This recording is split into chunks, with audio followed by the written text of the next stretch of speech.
Wilmer! This is my bud from the 70s show, man. Wilmer. And I taught Wilmer everything I know, man, like how to roll a joint with one hand. And that's all I know, man. And the first night I met Chief, he had some primo Mexican Michoacan weed. And after we smoked the first pound, he thought everything I said was funny. And I thought everything he said was funny. And then we thought everything our dog said was funny. Yeah. And that's how this whole thing started, man. That's it. Yeah. And I'll tell you why we broke up. A lot of people wonder why we broke up. We broke up because we got rich.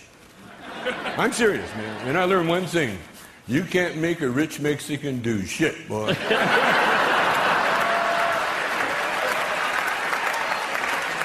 Hey, before I go, I got to give some kudos to my beautiful wife, Shelby. Huh?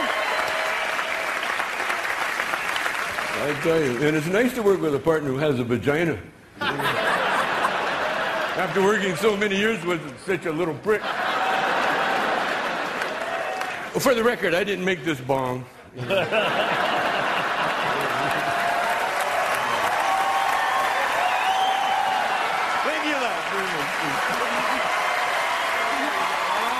Tommy Chong.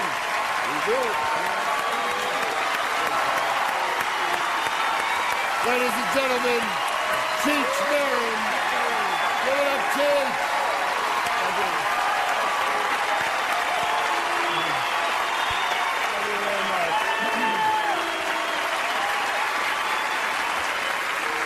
I've been in show business for 40 years, and this is the shit they give me, man.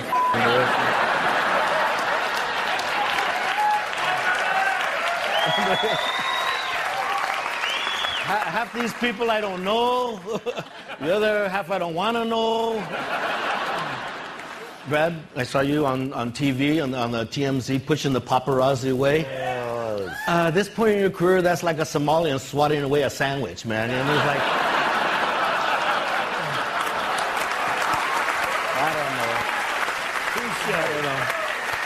Tom, you have enough of your shit. Ralphie May, thank you very much, Ralphie May. Let's have Ralphie May. Ralphie, he can't stay long. He has to go back to plugging the hole in the ozone layer. Geraldo Rivera, my friend, one of my best friends, over 35 years has had my back. If it doesn't work out at Fox, he can always go back to his original profession, gay porn, you know. Geraldo's half Jewish, half Puerto Rican, which means he won't stab a bitch after sundown, which I really respect. He's kosher that way. Wilmer Valderrama. You suck tonight, God. Shelby Chong was great tonight. She's the only one here in this room who knows what it's like to smoke a 70-year-old joint, you know? But let's talk about my partner, Tommy Chong. I can still remember how I met him. We were in Vancouver. I was walking through Stanley Park, and I see this guy coming to me, and I didn't know him. He had long hair, and he's smiling. And I'll never forget what he said. He came up to me and he says, "Hey, I'll f*** your dick for $1." You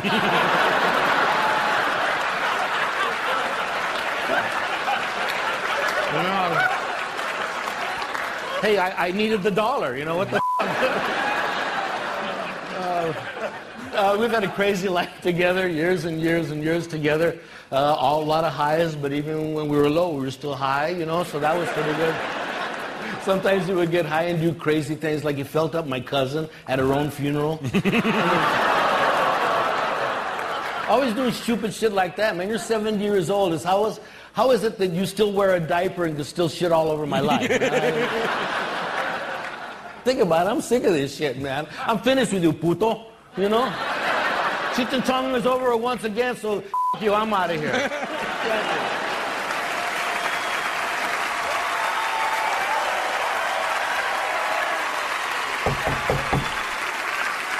Who is it? It's me, Dave. Open up. Dave? Yeah, man, it's Dave. Dave's not here!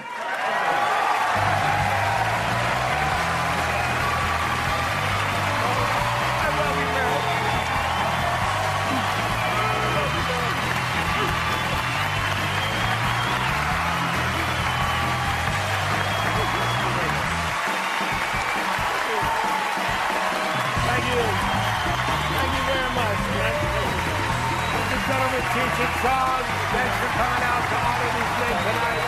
Good night, everybody.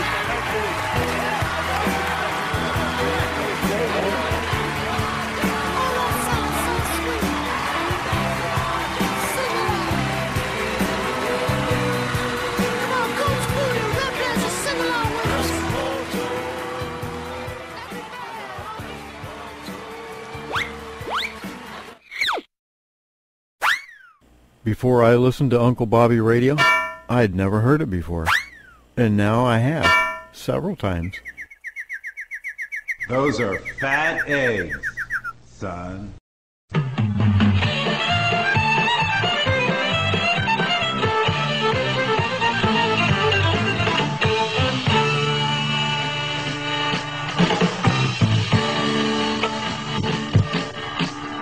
The devil went to Jamaica. He was looking to sell some weed. He was doing fine. They were standing in line. It was excellent weed indeed.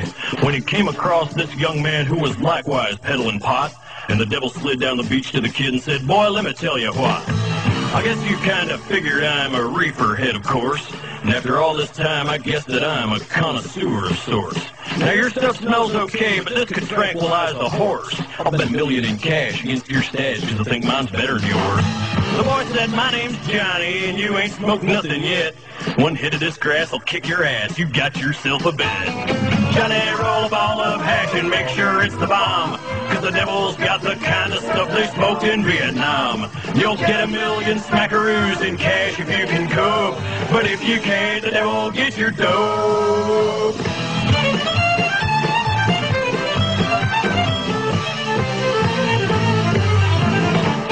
The devil packed a bong with a little Acapulco gold, and resin flew from his fingertips as he fired up his bowl. He filled that chamber all the way, and he took a mighty hit. As they passed it back and forth, it gave them both a coughing fit.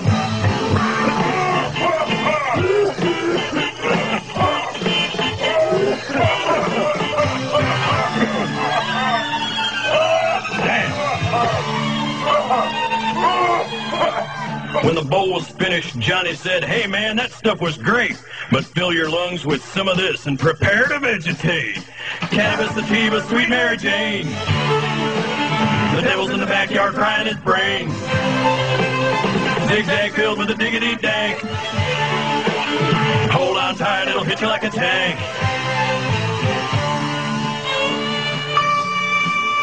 The devil nodded off because he knew that he was stoned, and he asked if he could buy an ounce of the stuff that Johnny owned. Johnny said, "Devil, just come on back if you ever want to catch a buzz. I done told you once, you son of a bitch, mine's the best there ever was." And they fired up doobies one by one. Ain't gonna stop till the bag is done. Green as a bullfrog, sticky as glue. Brandy, do you get high? Yes, I do.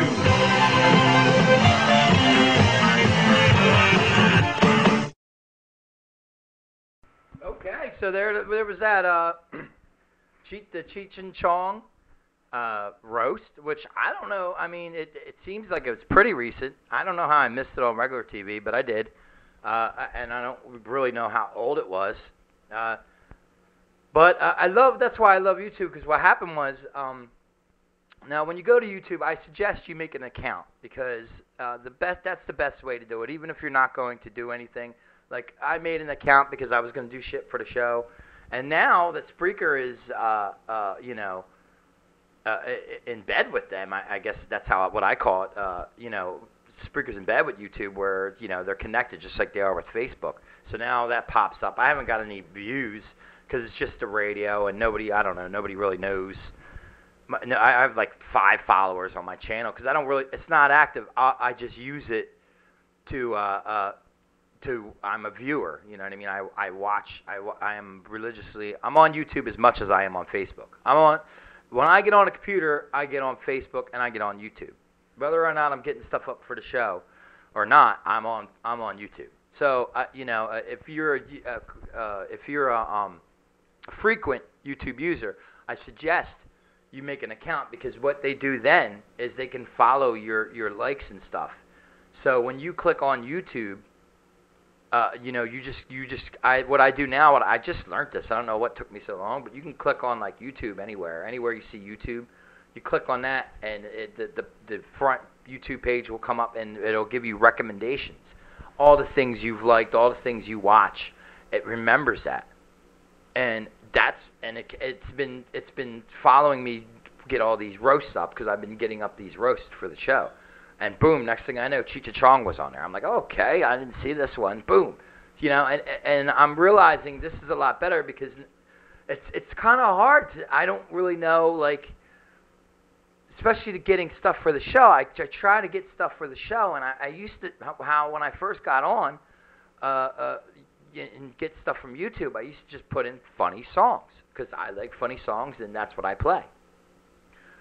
But now, to do that, it's just the same thing. I need a better way to search, and this is helping me a lot, because now all the parodies come up, all the funny songs come up, all comedy. YouTube knows I love comedy, so all comedy things come up, and I can sift through it that way. I can look at the recommendations, I can click on it, view it, see if it's audio friendly, and go from there. You know what I mean? So kudos to YouTube, kudos to Spreakers.com. I break their balls, but I really do like the site.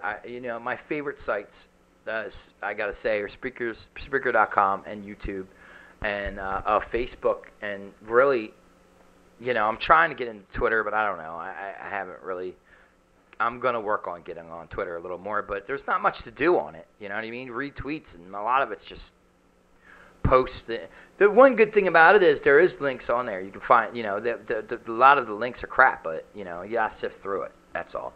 But they're my main sites: Facebook, YouTube, and Spreaker. They're what I religiously have them bookmarked, and that's what I go on. So kudos to you guys for making good websites and entertaining me, because that, not that that's hard. For Christ's sake, I can get a rock and a stick and play for hours.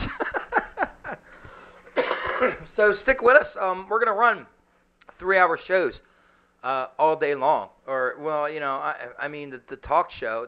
When we get on there and get into the talking, that might not be 3 hours. Usually, I run about 100 to 180 hours, 100 and 180 minutes.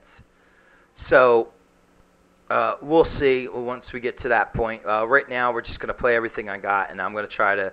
I already done the kitchen. I got the living room to clean, and then the dining room to clean, and then the hallway and the bathroom, and then I'm done that. And then in between all that, I'm going to upload stuff. And after the next comedy block, we're going to start taking calls and doing our segments. So look forward to that. Stick with us. This is Uncle Bobby Radio, your home for all things funny.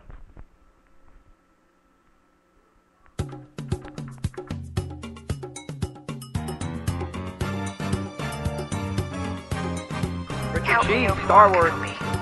You're my only hope. Her name was Leia.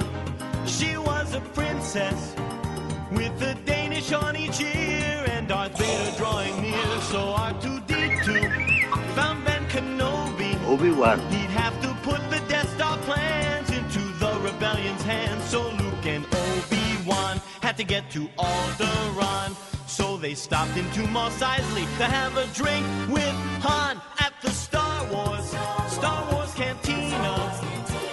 The weirdest creatures you've ever seen at the Star Wars Cantina.